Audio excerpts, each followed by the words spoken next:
Hello，你好，我好，大家好，我係阿拉文師傅。有啲人呢，成日好中意買嘢嘅，因為而家我哋買嘢係好方便，全世界入邊都真係好方便，只係我哋攞咗個電話啫，睇一睇啫，我哋就買咗嘢翻嚟咗啦，係好簡單。不過你哋愛買嘢嘅時候，你哋睇清清楚楚，邊啲嘢可以買，邊啲嘢唔適合你哋買，未必每一樣嘢都適合你哋買嘅。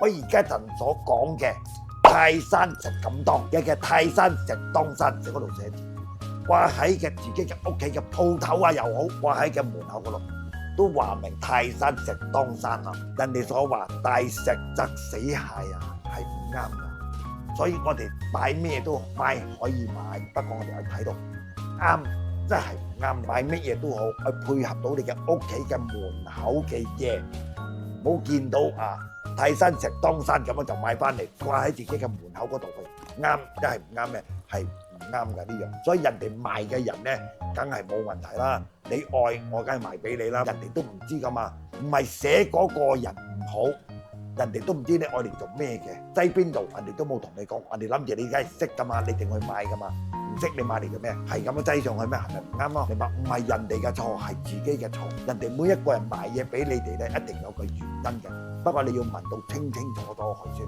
定好幫人哋所買呢樣嘢。OK，我係咁同你哋所講嘅，拜拜。